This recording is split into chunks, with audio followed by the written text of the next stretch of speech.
काफिर लोग परमात्मा नहीं मानते, और तू इनकी बातें मत आना, संघर्ष करना इनके लिए, ये लड़ना नहीं संघर्ष करना है, तो इनकी बात मत मानना।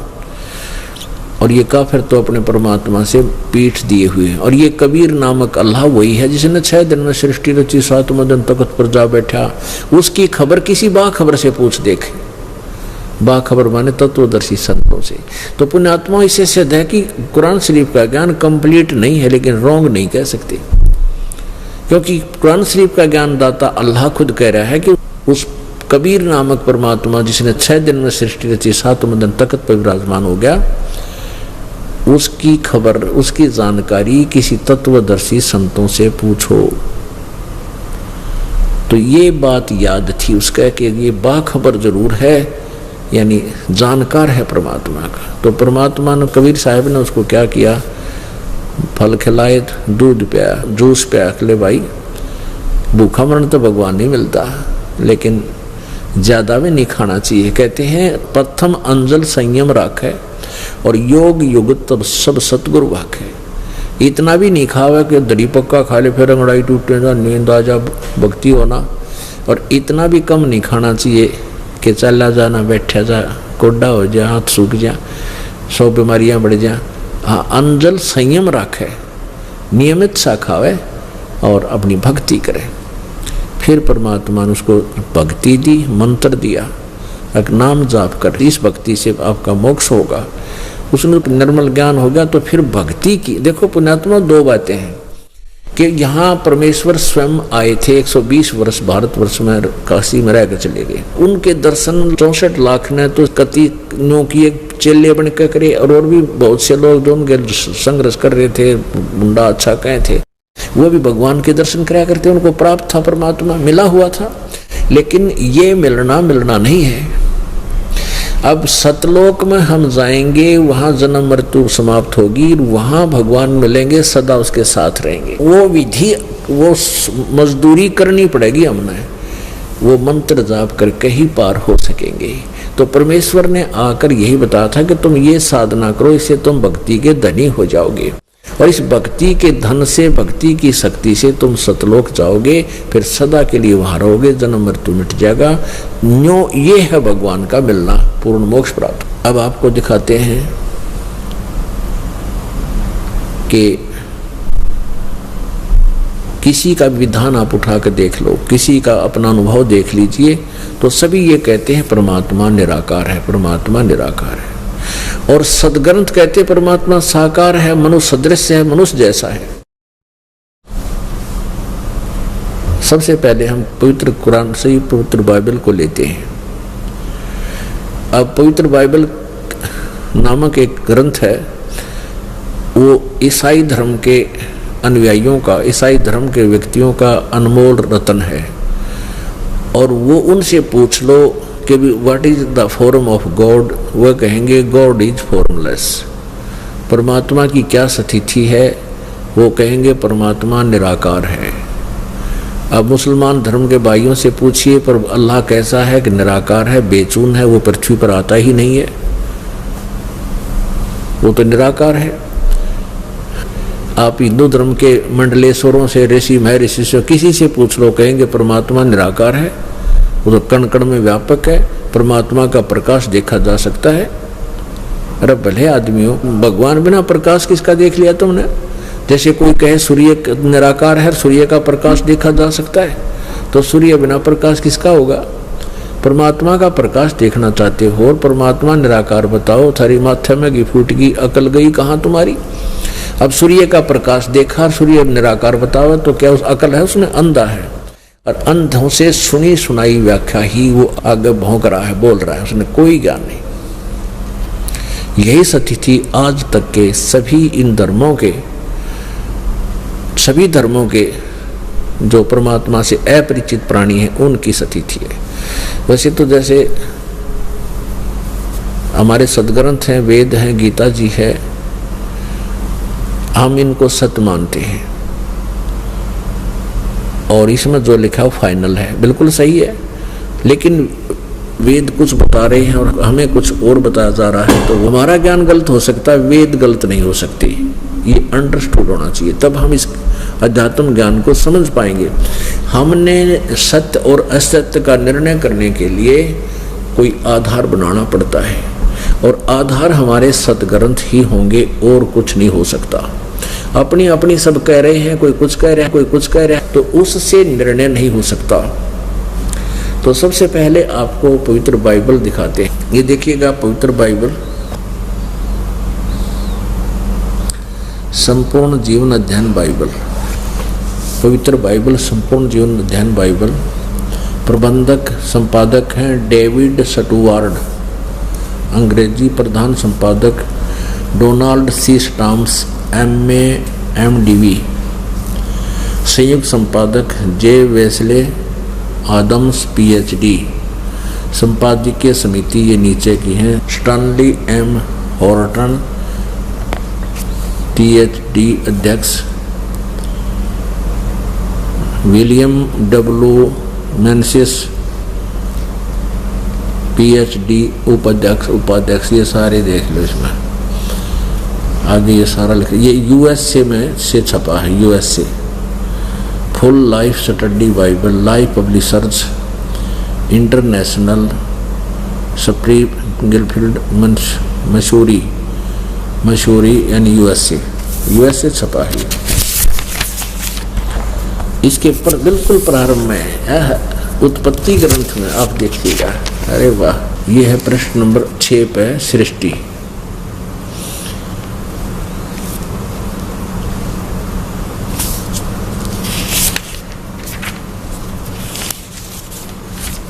ये फिर देखें प्रश्न नंबर 4 पे, 4 से शुरू करेंगे। ये है उत्पत्ति, आरंभ। आदि में परमेश्वर ने आकाश और पृथ्वी की सृष्टि की। पृथ्वी बेडौल और सुनसान पड़ी थी, और गहरे जल के ऊपर तैर अंधियारा था, तथा परमेश्वर का आत्मा जल के ऊपर मंडराता था। जब परमेश्वर ने कहा उजियाला हो, तो उजियाला हो गया। और परमेश्वर ने उस उजियाले को देखा, अच्छा है। और परमेश्वर ने उजियाले को अंधियारे से अलग किया, और परमेश्वर ने उजियाले को दिन और अंधियारे को रात कहा।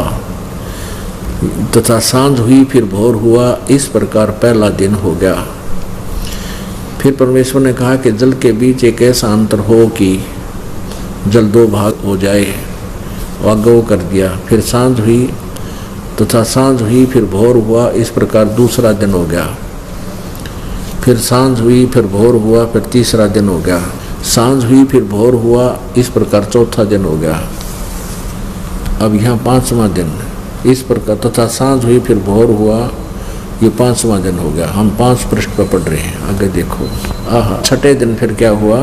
फिर परमेश्वर ने कहा कि हम मनुष्य को अपने स्वरूप के अनुसार अपनी समानता में बनाएं, और वे समुद्र की मछलियों और आकाश के पक्षियों और घरेलू पशुओं और सारी पृथ्वी पर और सब रेंगने वाले जंतुओं पर जो पृथ्वी रेंगते हैं अधिकार रखे, यानी उनका कंट्रोलर हो। आगे देखना। तब परमेश्वर ने मनुष्य को अपने स्वरूप के अनुसार उत्पन्न किया। तो परमात्मा कैसा हुआ भाई? मनुष्य जैसा हुआ। अंडरस्टूड। अपने ही स्वरूप के अनुसार परमेश्वर ने उसको उत्पन्न किया, नर और नारी करके उसने मनुष्य की सृष्टि की। ए बंदी छोड़े। अपने आत्मा हमारे शास्त्र तो क्या बता रहे हैं और हम उनको क्या रटला रहे हैं दंत कथा लोक वेद से। परमात्मा फॉर्मलेस है, उसका वो निराकार है। अब परमेश्वर ने कहा मनुष्य को मैं अपने जैसा बनाऊंगा, और बना दिया, नर नारी करके बना दिया। तो भगवान भी तो मनुष्य जैसा हुआ। आगे देखो, जिस परमात्मा ने सृष्टि रची है वो वास्तव में परमेश्वर है। वो पुरुषोत्तम है, श्रेष्ठ प्रभु है। उसका आदेश ही मान्य है। वो जो कहता वो फाइनल है। उसने जो आदेश दिया वो सही है। उस परमेश्वर ने जिसने 6 दिन में सृष्टि रची, 7वां दिन विश्राम किया, उसने के आदेश दिया मनुष्यों और पशु पक्षियों को कि मांस नहीं खाना। देखो ये प्रश्न नंबर 5 पे उत्पत्ति ग्रंथ बाइबल का ये है।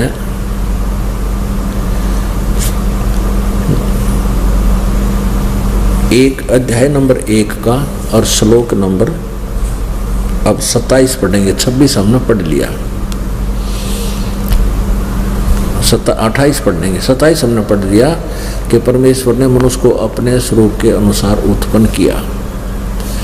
यहाँ देखो 28 में कि और परमेश्वर ने उनको आशीष दी और उनसे कहा, फूलो और फलो, पृथ्वी में भर जाओ और उसको अपने वश में कर लो, और समुद्र की मछलियों तथा आकाश के पक्षियों और पशु पक्षी, पृथ्वी पर रहने वाले सब जंतुओं पर अधिकार रखो, उनका कंट्रोलर बन जाओ। अच्छा देखो, फिर परमेश्वर ने उनसे कहा, मनुष्य से सुनो, जितने बीज वाले छोटे छोटे पेड़ सारी पृथ्वी के ऊपर हैं और जितने वृक्षों में बीज वाले फल होते हैं वे सब मैंने तुमको दिए हैं, वे तुम्हारे भोजन के लिए हैं। ये है आदेश उस कंप्लीट गॉड का,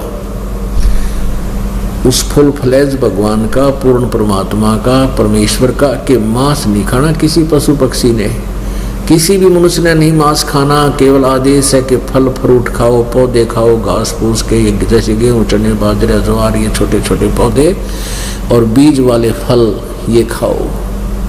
मांस खाने का आदेश नहीं है परमात्मा का। ये आगे चल के इस बाइबल में मांस खाने का भी आदेश लिखा, क्योंकि परमात्मा तो 6 दिन में सृष्टि रचकर 7वां दिन जा बैठा, विश्राम किया अपने सतलोक में। उसके बाद यह बाग डोर काल ने संभाल लिया की, और इस काल ने किसी में प्रवेश करके भूत प्रवेश करा के आगे मांस खाने के आदि करवा दिया और इनके कर्म बिगड़वा दिए। वो आदेश हमने नहीं मानना। जय बाइबल में कहीं लिखा है ऐसे मांस खाओ, लिखा है इसमें ऐसे खुरों वालों के मांस ना खाओ, ऐसा खुरों वालों के मांस खाओ, तो ये परमात्मा का आदेश नहीं है, ये किसी फरिश्ते का आदेश है, वो हम नहीं मानेंगे। क्योंकि जैसे एक व्यक्ति का मित्र था दरोगा जी, थानेदार SHO, और उस व्यक्ति का पड़ोसी एक साथी, साथ वाले मकान वाला उसके साथ बहुत विरोध रखता था।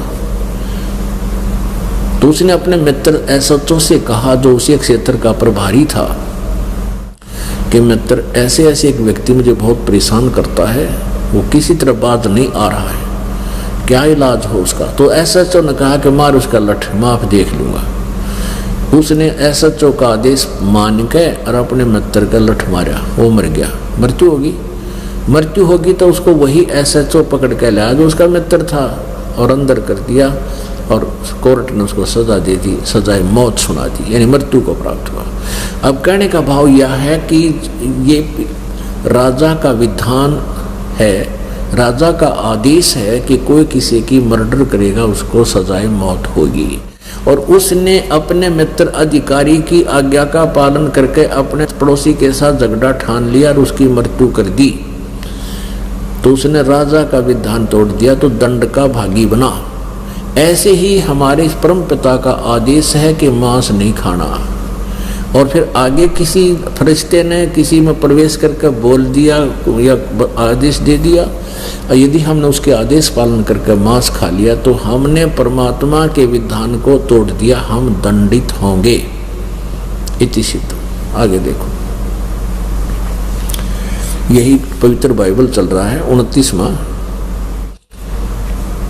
में कहा कि परमेश्वर ने उनसे कहा कि सुनो, मनुष्यों से कहा, जितने बीज वाले छोटे छोटे पेड़ सारी पृथ्वी पर है, यानी गेहूँ चने बाजरा ज्वार ये, और फिर जितने वृक्षों में बीज वाले फल होते हैं वे सब मैंने तुमको दिए हैं, वे तुम्हारे भोजन के लिए हैं। आगे देखो, अब श्लोक नंबर 30 में, उत्पत्ति ग्रंथ अध्याय नंबर 1 का श्लोक नंबर 30, और जितने पृथ्वी के पशु और आकाश के पक्षी और पृथ्वी पर रेंगने वाले जंतु हैं जिनमें जीवन का प्राण है, उन सब के खाने के लिए मैंने सब हरे हरे पेड़ दिए हैं, और वे वैसा ही हो गया।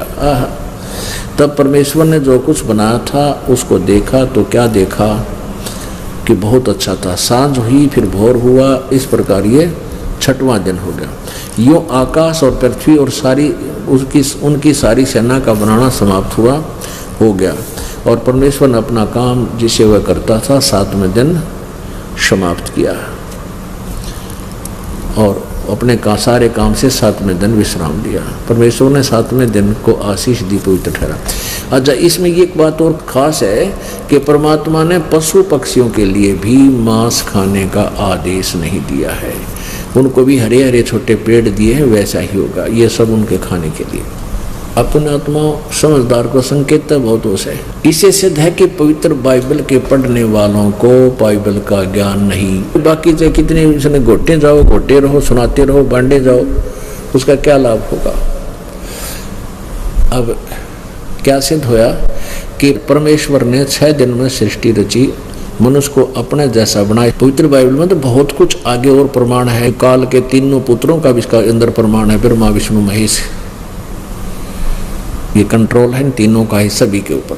इसमें आगे क्या लिखा है कि परमात्मा ने मनुष्य को मिट्टी से बनाया, फिर उसकी पसली काट के एक स्त्री बना दी। मनुष्य का नाम आदम रख दिया और पत्नी का नाम, उस स्त्री का नाम हव्वा रख दिया। तो उनको ऐसा कुछ पूर्ण ज्ञान उनको नहीं दिया था और उनको एक वाटिका में छोड़ दिया और उनसे कहा था भगवान ने कि तू इस वाटिका के और फलों को खा सकते हो, लेकिन बीच में जो ये फल है ये मत खाना, इनको खा लोगे तुम मर जाओगे। एक दिन सर्प वहां आया। उस सर्प ने उसकी पत्नी हव्वा से कहा कि आप इस बीच वाले पेड़ के फल क्यों नहीं खा रहे। तो हव्वा ने कहा कि परमात्मा ने हमें मना किया है। तो सर्प ने कहा कि किस लिए मना किया है कि हम इसको खा लेंगे तो हम मर जाएंगे। सर्प ने कहा कि अल्लाह झूठ बोलता है, वो नहीं चाहता कि तुम इस बीच वाले पेड़ों के फल खा लो और तुम्हारा दिमाग ठिकाना आ जाए, तुम्हें भले बुरे का ज्ञान हो जाए। परमात्मा नहीं चाहता कि तुम भगवान जैसे बन जाओ, ये बुद्धिमान हो जाओ।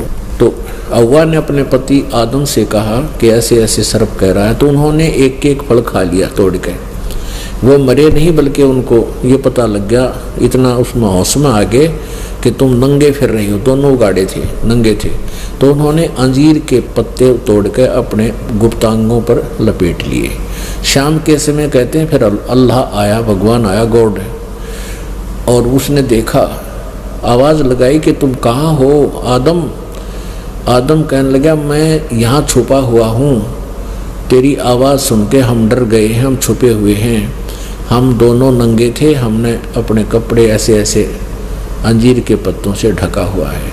तो भगवान आया, उसने कहा कि क्या तुमने उस बीच वाले पेड़ों के फल खा लिए। हाँ जी हमने खा लिए। किसने बताया तुम्हारे को कि सर्प ने मेरी पत्नी को बहका दिया और उसके बहका में आकर मन ने भी खा लिया। हमको फिर पता लगा कि हम नंगे हैं, इसलिए हम आपकी आवाज़ सुनकर शर्म के मारे छुप गए। अब देखना, इससे एक बात और सिद्ध होगी कि परमात्मा साकार है, जो सामने आकर बात करे है साकार। अब ये बागडोर काल ने संभाल ली, ये खुद भी आता है और अपने ही पुत्र उत्पन्न करके उनको भी ड्यूटी दे देता है। अब देखिएगा जेनेसिस 3 अध्याय मंत्र नंबर 3। योह परमेश्वर ने जितने बनेले पशु बनाए थे उन सब में सर्प दुष्ट था। उसने स्त्री से कहा क्या सच है कि परमेश्वर ने कहा है तुम इस वाटिका के किसी वृक्ष का फल न खाना। स्त्री ने सर्प से कहा कि इस वाटिका के वृक्षों के फल हम खा सकते हैं। ये अध्याय नंबर 3 का, ये तो 1 है, ये 2, ये 3। पर जो वृक्ष वाटिका के बीच में है उसके फल के विषय में परमेश्वर ने कहा कि न तो तुम इसको खाना और न इसको छूना, नहीं तो तुम मर जाओगे। तब सर्प ने स्त्री से कहा कि तुम निश्चय न मरोगे, मरोगे नहीं तुम, वरन परमेश्वर आप जानता है कि जिस दिन तुम उसका फल खाओगे उसी दिन से तुम्हारी आंखें खुल जाएंगी और तुम भले बुरे का ज्ञान पाकर परमेश्वर के तुल्य हो जाओगे। अतः जब स्त्री ने देखा कि उस वृक्ष का फल बहुत अच्छा है, खाने के लिए अच्छा है, देखने में मन भाऊ है और बुद्धि देने के लिए चाहने योग्य भी है। तब उसने उसे तोड़कर खाया और अपने पति को भी दिया और उसने भी खाया। तब उन दोनों की आंखें खुल गई और उनको मालूम हुआ कि वे नंगे हैं। इसलिए उन्होंने अंजीर के पत्ते जोड़कर लंगोट बना लिए। तब योहा परमेश्वर, जो कि ठंडे के समय वाटिका में फिरता था, सैर सपट्टे करन आता था शाम के समय, का शब्द सुनाई दिया। तब आदम और उसकी पत्नी वाटिका के वृक्षों के बीच योहा परमेश्वर से छिप गई। तब योहा परमेश्वर ने पुकार कर आदम से पूछा कि तुम कहाँ है, तू कहाँ है। इसे से देखिए भगवान अंतर्यामी भी सर्वशक्तिमान भी नहीं ना, विरवकड़ा छुप रहे हैं।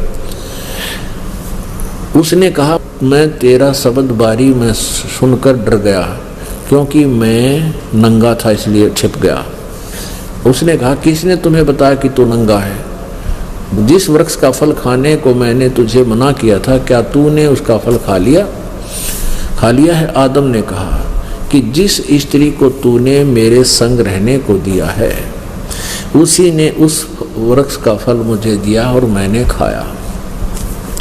तब योहा परमेश्वर ने स्त्री से कहा कि तूने यह क्या किया है? स्त्री ने कहा कि सर्प ने मुझे बहका दिया, तब मैंने खाया। अब देखो, हो गए क्लियर। अब यहाँ से ड्रामा काल का शुरू हो गया। अब देख कितना धोखे रखता है ये। पहले तो उनको इतना बॉडी बूझ बना दिया, इतनी उसमें अकल दे दी कि ऐसी कोई सोंगा दी जड़ी बूटी के, उसमें उनको ये नहीं मालूम तुम नंगे हो। और जब उस फल खाने से उनकी वह भांग उतरेगी, इब्नों का तुमने खा क्यों लिया। देखिए आगे कमाल क्या होता है। अब देखिएगा ये पवित्र बाइबल पृष्ठ नंबर 10 पे अध्याय नंबर 3 का और मंत्र नंबर, अध्याय नंबर 3 का मंत्र नंबर 20-21 हम 21 पढ़ेंगे। और योहा परमेश्वर ने आदम और उसकी पत्नी को चमड़े के अंगरखे बनाकर उनको पहनने के लिए दिए। परमात्मा उनके साथ बिल्कुल रहता था। इससे सिद्ध है कि युगकाल भगवान का एक पुत्र उनके अंग संग रहता था, उनके कपड़े बनवा के ला चमड़े के। अब देखो पुण्यात्माओं, ये वही सदग्रंथ है जिसको पूरा ईसाई धर्म सत्य मानता है। और इसमें स्पष्ट कर रखा है कि परमात्मा साकार, आगे देखो दिखाता हूँ, परमात्मा एक से अनेक हैं इसी बाइबल में। ये देखना प्रश्न नंबर 10 और अध्याय नंबर 4 का श्लोक नंबर 21। योहा परमेश्वर ने आदम और उसकी पत्नी के लिए चमड़े के अंगरखे बनाकर उनको पहना दिए। अब देखो फिर योहा परमेश्वर ने कहा, मनुष्य भले बुरे का ज्ञान पाकर हम में से एक के समान हो गया। इससे सिद्ध है कि ये ब्रह्मा विष्णु महेश में से एक बोल रहा है, हम तीनों में से यो एक के समान हो गया। इसलिए अब ऐसा न हो कि वह हाथ बढ़ाकर जीवन के वृक्ष का फल भी तोड़ के खा ले और सदा जीवित रहे। फिर देखो, फिर योहा परमेश्वर ने कहा, मनुष्य भले बुरे का ज्ञान पाकर हम में से एक के समान हो गया। इससे सिद्ध है कि ये फरिश्ते, ये भगवान एक से अनेक हैं। ये योहा परमेश्वर कह रहे हैं कि एक से अनेक परमात्मा हैं। आगे इसका और भी बहुत सा प्रमाण है, ये देखिएगा। यही उत्पत्ति ग्रंथ अध्याय नंबर 17 का श्लोक नंबर 1 में है। जब अब्राम 99 वर्ष का हो गया, तब योहा ने उसको दर्शन देकर कहा, परमेश्वर ने कहा, मैं सर्वशक्तिमान ईश्वर हूँ, मेरी उपस्थिति में चल और सिद्ध होता जा। इसे सिद्ध हो गया कि भगवान साकार है। ये देखना, ये तो आपने पढ़ा प्रश्न नंबर 23 पे, उत्पत्ति का 17वां अध्याय का प्रथम मंत्र पढ़ लिया। अब मैं तेरे साथ वाचा बंधूंगा और तेरे वंश को अत्यंत ही बढ़ाऊंगा। तब अब्राहम मुंह के बल गिरा और परमेश्वर उससे यूं बातें करता गया। प्रश्न नंबर 24 पे, प्रश्न नंबर 24 पे अध्याय नंबर 18 का प्रथम मंत्र। 3 अतिथि। अब्राहम मामरे के 5 वर्षों के बीच कड़ी धूप के समय तंबू के द्वार पर बैठा हुआ था। तब योहा ने उसे दर्शन दिया, भगवानों ने। फिर उसने आंख उठाकर दृष्टि की तो देखा कि वहाँ 3 पुरुष उसके सामने खड़े थे। जब उसने उन्हें देखा तब उनसे भेंट करने के लिए तंबू के द्वार से दौड़ा और भूमि पर गिरकर दंडवत की और कहने लगा, हे प्रभु, यदि मुझ पर तेरी अनुग्रह दृष्टि है तो मैं विनती करता हूँ कि आप दास के पास से चले ना जाना। अब क्या सिद्ध हो गया? एक से अनेक भगवान, और ये तीनों ही काल के पुत्र, रजगुण ब्रह्मा, सतगुण विष्णु, तमगुण शिव जी, ये इन हम सभी को कंट्रोल किए हुए। परमात्मा साकार है, परमेश्वर का आदेश मांस खाने का नहीं है, और ये काल के तीनों देवता ही सबके कंट्रोलर हैं। ये पवित्र बाइबल ने सिद्ध कर दिया। और किसी ईसाई धर्म के किसी फादर ने पूछ के देख लो, उनको कह का ज्ञान नहीं, वो रट्टा खूब ला रहे हैं, बड़ी स्पीड तो बोलेंगे, और न उनको मोक्ष मार्ग का ज्ञान कि कैसे मोक्ष होगा।